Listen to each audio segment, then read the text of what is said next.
Hi, my name is Tom. I am a maritime English teacher for Gan School Ship in Stavanger, Norway.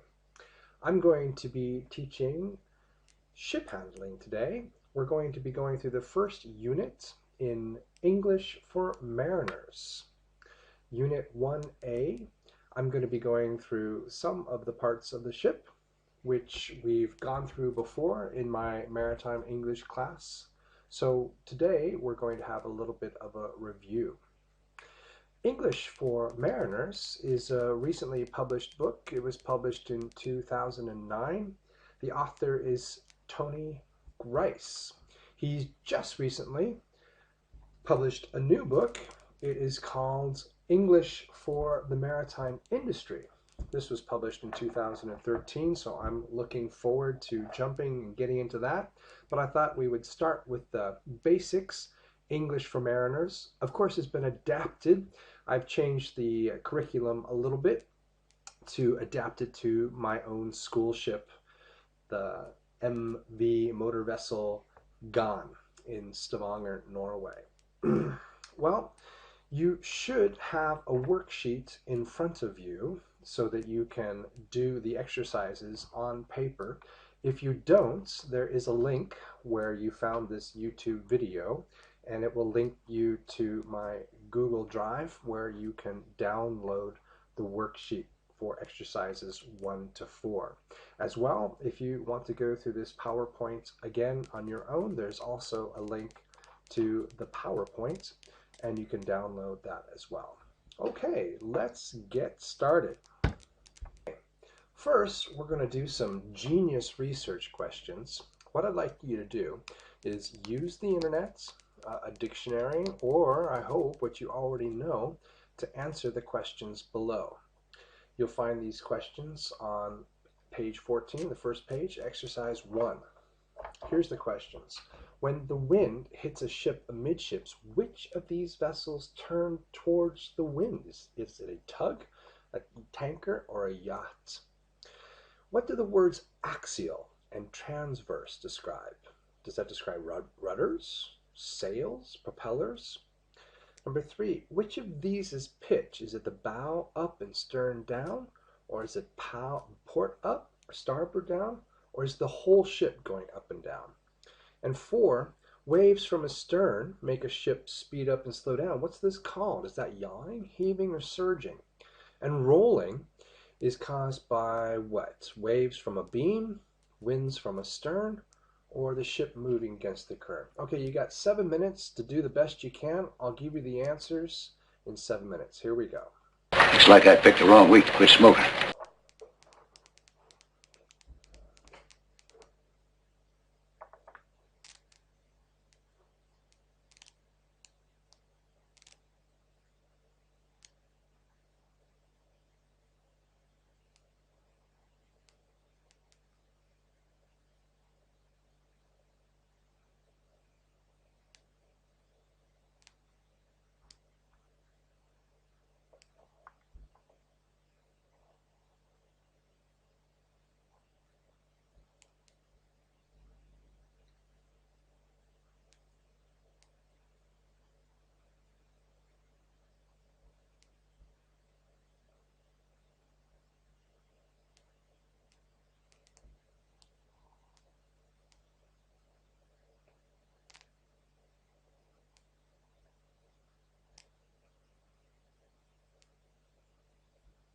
Looks like I picked the wrong week to quit drinking.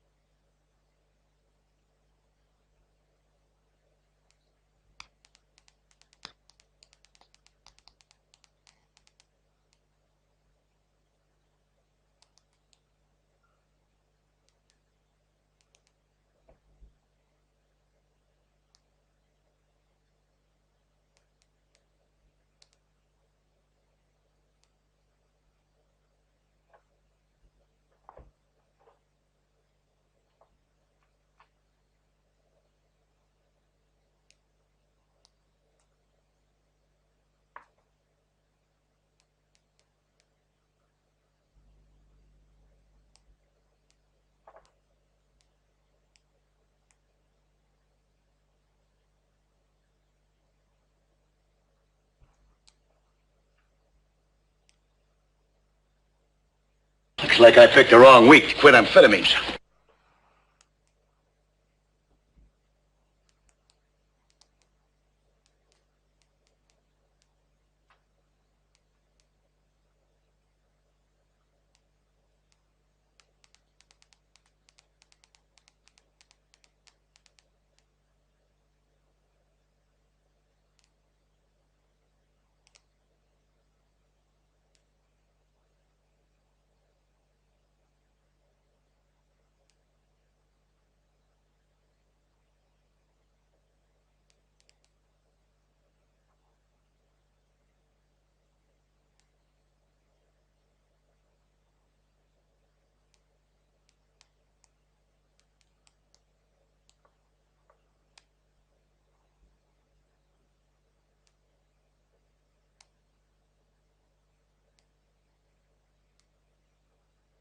Looks like I picked the wrong week to quit sniffing glue.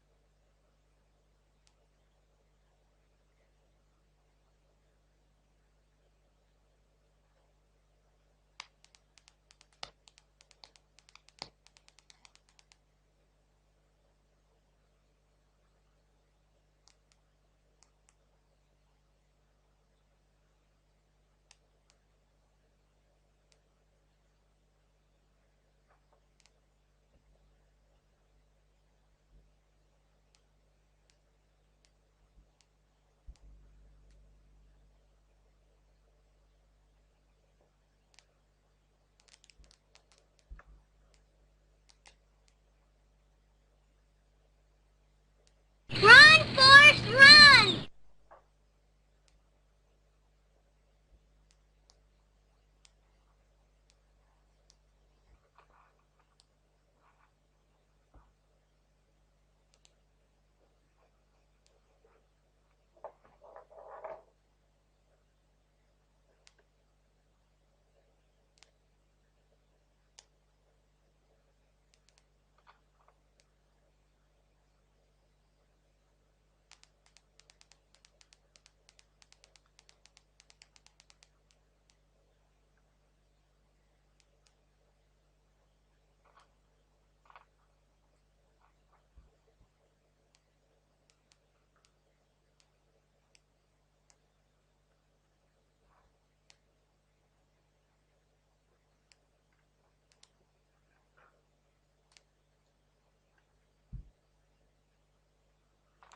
Alrighty then.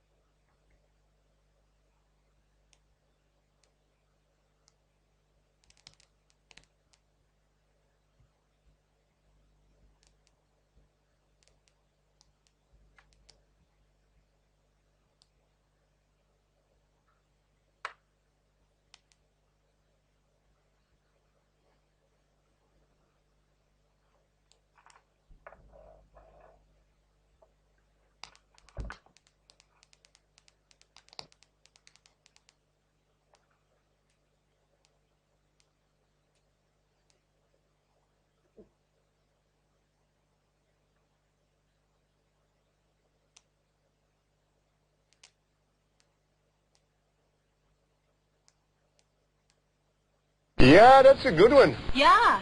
Oh, you betcha, yeah. Yeah.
you all in good time.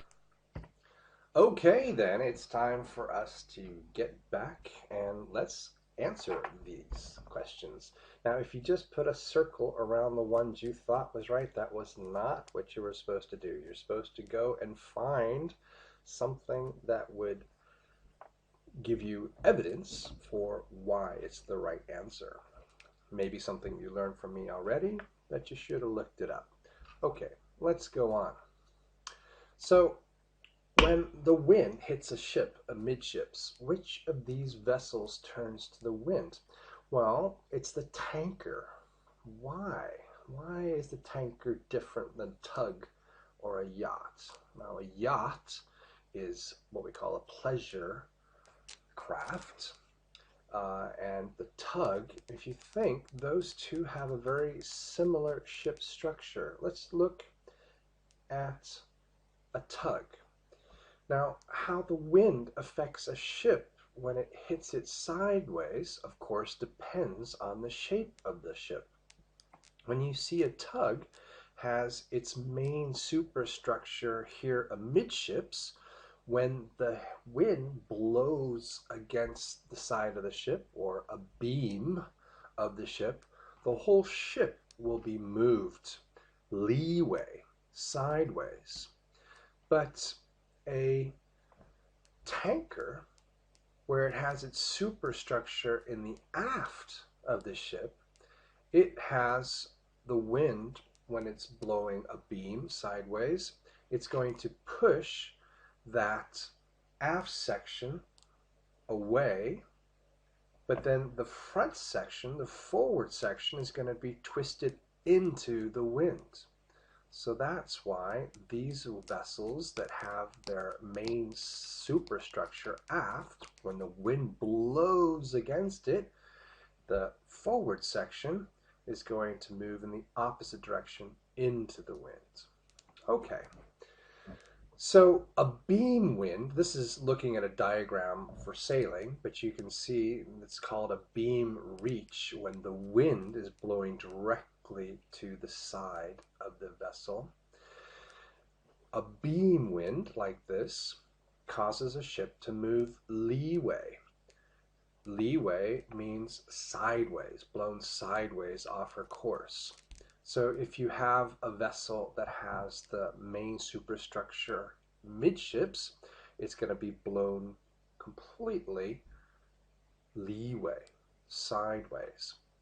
So you see, when you're actually navigating the vessel, you have to account for this wind, this beam wind, when you're steering. You can see here, this is the course that they want to steer, 35 degrees, but you don't say 35, you say 035 degrees when you're giving a course direction. And you have a leeway of 5 degrees, a wind, a beam, or a beam wind, which is blowing you 5 degrees. So you have to counter that with a water track of 040 degrees. It's just elementary navigation. I'm sure we'll get into this later. Okay, so that first question was a little complicated, but you can understand now that a wind blowing a beam of the ship, if it hits the superstructure, if the superstructure is midships, then the whole ship is going to be blown sideways. But if a beam wind hits a tanker where it has its main superstructure aft, it's going to blow the stern away, but as the stern blows away, the forward section gets twisted into the wind, turns into the wind. Okay, question number 2. What do the words axial and transverse describe? Is it rudders, sails, or propellers? Well, the correct answer is propellers. So what is axial? It means axial thrust. Here you can see a diagram of an inboard engine. And the axial thrust from the propeller is the twisting motion, the power twisting the propeller shaft. Okay? So that force of the actual twisting is called the axial thrust. It's kind of like the torque of an engine when you're putting your foot down on the gas, and you get this and the same thing when you're sitting dead in the water and you just floor the accelerator or the throttle on a boat, you'll get this pushing you back, and that's the thrust pushing you forward. Is the actual thrust coming out of the back of the propeller, but it's actually the axial axis, the twisting of the propeller shaft. Well, then what is transverse? Well, transverse thrust is then the sideways force that is also made by the propeller as it turns. This is called propeller walk. So if you can see here, if you have a right-handed propeller, where you can see that the propeller turns in a certain direction, well then the stern of the ship is going to swing to starboard, while the bow will swing to port. But if you have a left-handed propeller, you'll have the opposite action. Then the stern will swing to port and the bow will swing to starboard. And this is just the action that comes from the movement of the propeller, which has to be accounted for when you're moving forward as well.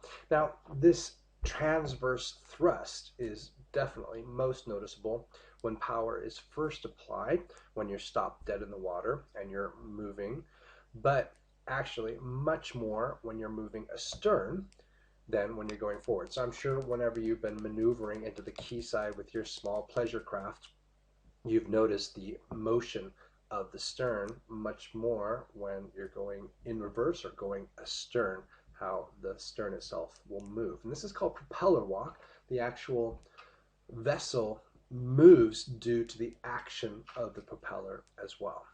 Okay, well, let's go on to question number 3. Which of these is pitch? Is it bow up, stern down, or is it port up, starboard down, or is it whole ship up and down? Well, if you remember, we went through ship motions before Christmas, and bow up, stern down is pitch, when the whole bow and stern rises and falls with the waves. So you can see here, I believe this is a fishing factory trawler, it looks like, in heavy seas, and the bow is definitely pitching way down into the wave, into the trough of the wave, while the stern is rose very, very high in the water. So that's pitching. But what is surging then? Waves from astern make a ship speed up and slow down. This is called surging, okay? Well, heaving, if you remember, heaving is when the whole ship rises up on the top of a wave, and then when it comes down into the trough of a wave, it's going to be going way down. So the whole ship rising and falling is called heaving. So here we have actually a wave. This is the very top, called the crest of a wave, and at the very bottom is called the trough of a wave. So surging is when the ship is going up into a crest of a wave, and if it's going down again, it's going to be going forward much faster, but if it's going up into the trough, it's going to usually fall back down, slow down, maybe not go in reverse, but it's going to slow down. So as it's going over the waves, the whole ship is going to go much, much faster down the crest of a wave, but it's going to go very slow up a trough, and so the speed is going to slow down. So surging actually is the speeding up and slowing down of a ship. We can say it's going forward and moving backwards in a way, yes, but that is surging. Okay, so pitching again, that is the ship's bow and stern rising and falling with the waves. You can see heaving, that's where the whole ship is rising up and then on the crest of a wave and then falling down into the trough of a wave. Remember these two words, crest and trough. But surging, that's when the ship is speeding up or going forward, going down a wave, and slowing down or kind of going in reverse, not really, but slowing down in any case, going up a trough. So moving backwards, well, not going fast as it was before. Okay, that's surging. Okay, well, number 5, what's rolling then? Do you remember rolling? Rolling is caused by, oh wait, no, we have yawing. Yawing, if you remember, that was the effect where you have the whole bow being pushed by wind and waves, either port or starboard. So when you're steering at the helm of a vessel, you've got to counter for this yawing action by steadying your course the whole time, because the wind and the waves will be pushing your bow in one direction, either going starboard or port, and you've got to counter that. Here was pitch again, where the whole nose goes up and down, the tail as well. And here's rolling. Rolling is when you're falling and rising on your port and starboard sides. So number 5, rolling is caused by, what would you say here? Waves abeam, waves astern, or ship moving against the current? Well, if you remember, abeam, anything abeam is coming to the side of a ship. So rolling, if that is where the port and starboard sides are falling and rising, it would be waves coming from the side that would be doing that. For example, in this picture here, you have a beautiful galleon almost capsizing from the intense waves hitting it abeam. That's a key word that we're learning today. Wind from astern, well, that's coming from the back of the ship, and that would cause more pitching than rolling. And a ship moving against the current, I don't think so. Okay, so if you can try to remember these 1, 2, 3, 4, 5 different ship motions, that would be great. Okay, here's another exercise. This is exercise 2 and 3 on page 15. This is also a review. What I'd like you to do is take these words and put them on the right letter. And if you know any other parts of the ship that you remember from before, go ahead and put an arrow and name those as well. That would be terrific. But as well, I'd like you to write down these terms: port side, starboard side, dead astern, abaft, after end, and forward end, where you think they belong. I recommend you use a pencil to start with, because you never know, you might not quite get it right the first time, but I'll give you the answers in 3 minutes. You have 3 minutes to put these words by the correct letter of the alphabet. Add any words that you remember about a ship, as well place these words correctly on the diagram. Again, just don't guess. Use anything you can, internet or your homework from before, to try to get it correctly. We'll be back in 3 minutes. Moo!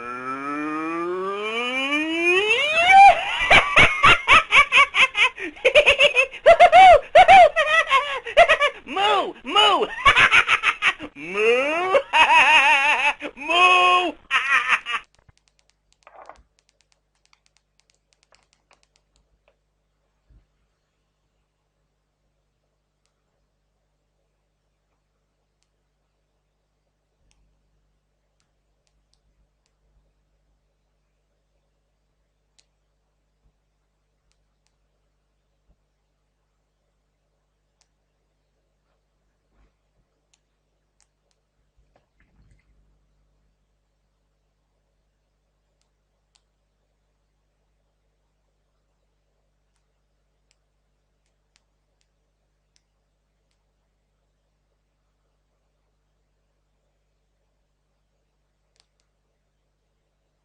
I said I want the truth.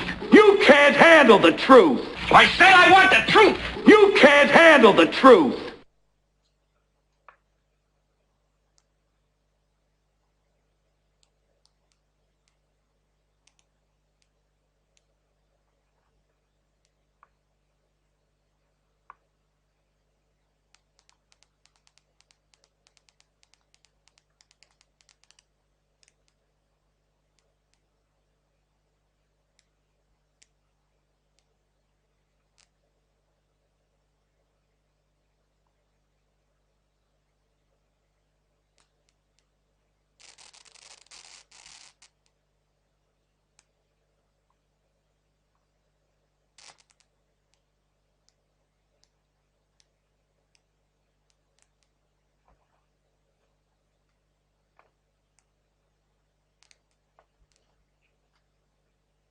Whoa, another acid flashback. Man, I need to be driving a bus right now.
Good morning, Vietnam! Okay, let's teach this puppy. Here we go. So did you remember the parts of the ship? Well, at the very aft end of the ship, or after end of the ship, here we have the stern. Okay? And then as we move forwards, you have this part of the ship here, or down here, excuse me. We'll just go ahead with the letters. We have at the after end of the ship the rudder, which actually steers the ship. Okay, and we talked about before, here is the propeller, which gives us propulsion. So the word propeller and propulsion belong together. It's what moves the ship forward. To qualify to be a vessel, it has to be under its own power. So if it's a vessel, it has to have propulsion, some sort of propulsion system. Propeller is just one type, and the rudder is what steers the vessel. Okay, and then we have the whole, well, actually the bottom of the vessel poking out below here is called the keel. So the very bottom, it's usually a ridge on the bottom of a vessel, is called the keel. The bottommost part of the vessel is called the keel. And then if you remember up here, we have, this actually looks more like a crane to me, but the book says it's a davit, so we'll agree with them just because they're the authors. But yeah, this could be, actually it could even be a derrick, but we'll just say it's a davit. A davit is usually used to launch lifeboats off of a ship. But up here, F, this is, and here Tony is saying the bows, the most forward point, or the point that is most forward on the ship is called the bows. Yes. Okay. And then is this a container ship? It doesn't look so much. It looks like a multi-purpose dry cargo vessel, but these are definitely containers on its main deck. The deck that covers the main working surface is called the weather deck or the main deck. So these are containers. And then here we have the bridge up on the top of this structure here. Do you remember what this structure is called? The bridge. Okay, well, did you remember any other words that you could point out on this diagram? Let's take a look. Well, we have the port side and starboard side.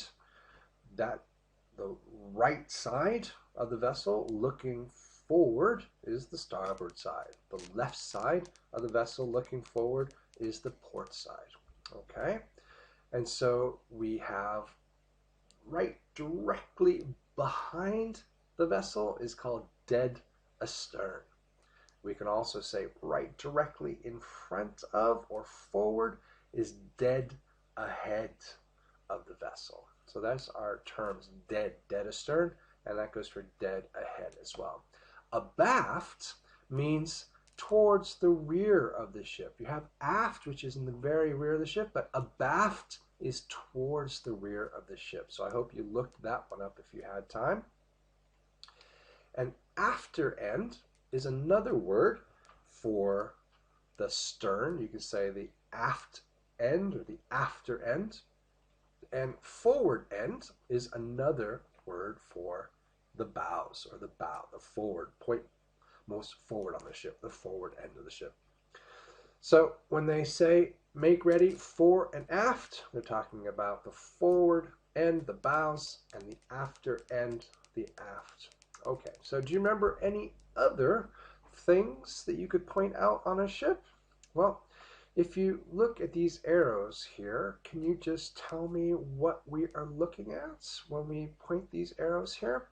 Well, first of all, the smoke or the exhaust that comes out of what's normally called a chimney, but on a vessel that is called a funnel. Or you can also say smokestack or stacks is what it's called today, a funnel.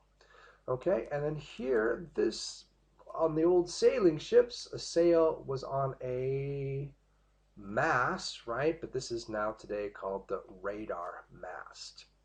Does anybody know what these holes are that you look out of? Does anybody know what they are? Well, they're called portholes. And side scuttles, that's just a very broad term. It includes any covered or uncovered hole in the side of the vessel. Side scuttle. But portholes are the holes that we look out, usually covered with glass, to see outside. Okay?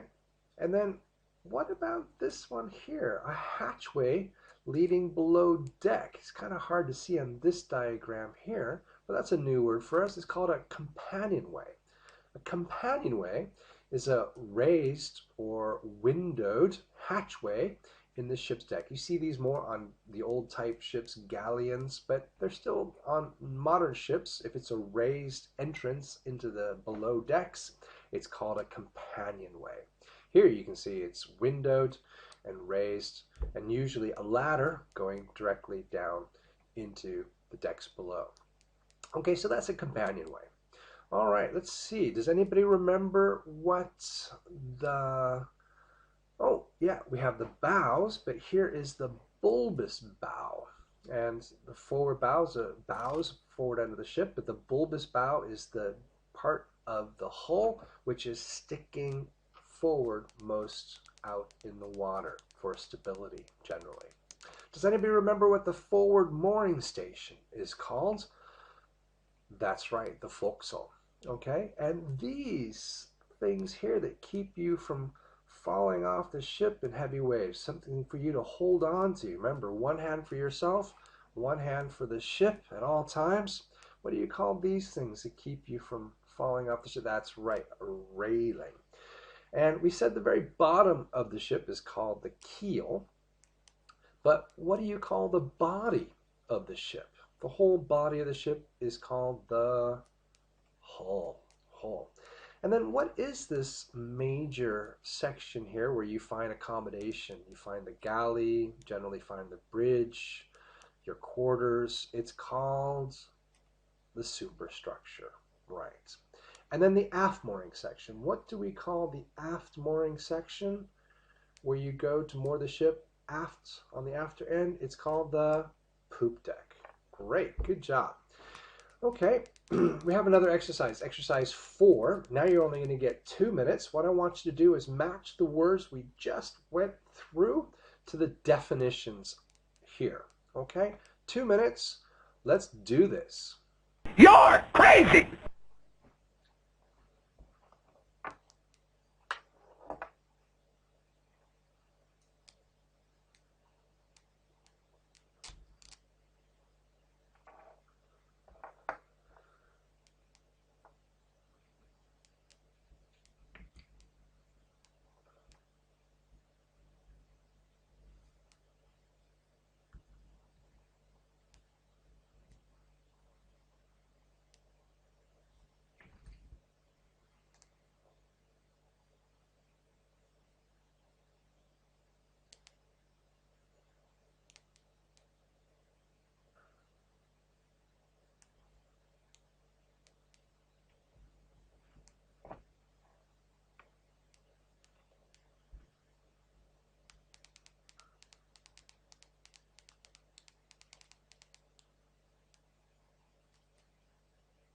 I'll be back.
Houston, we have a problem.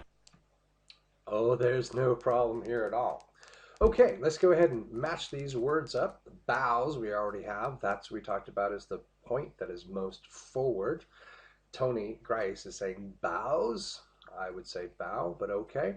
So the stern is the most rear then, the rear part of the ship. It's the actual place that you're going. You're going to the bow or you're going to the stern, the actual place on the ship. So we talked about the right side. No, the left side of the ship is the port side, when you're looking forward. And the right side is called the starboard side. Okay, so the left side of the ship looking forward is port side, the right side starboard. Okay, and then aft. Aft is a direction. So if you're walking to the stern, you're walking towards the rear. You're walking aft on the ship. Okay, but if you're walking towards the bow, you're going to be walking towards the front. You're going to be walking forward. Okay, great. Now hull is the actual skin. The plating of the ship is the hull. That's what we call the body. Usually metal plates riveted together, but could be welded together as well. And now the very ridge at the very bottom of the hull is called the keel. It's a projection that runs at the very bottom of the ship. Okay, bridge, generally called the navigation bridge, is the command center, the command station of the vessel, where you find navigation, but also communications. Yeah, it's usually an integrated bridge which has many different functions. A hatchway, we've talked about hatches before, but a hatchway is an opening in the deck. And galley, what you would call in normal English a kitchen, galley is the place where you make food on board. And a windlass, don't confuse the windlass with the winch. The windlass is a machine to move heavy things like an anchor. Also on fishing vessels, it can be used to move nets. It's different. The winch is used to pull in and let go of mooring lines, but the windlass is used for anchors or for nets. And then quarters, that's your living area. That's where your living quarters, another word for your cabin. Okay, great, good job. I hope you enjoyed your lesson today and you learned something, and we'll see you again next time. Bye. bye-bye for now.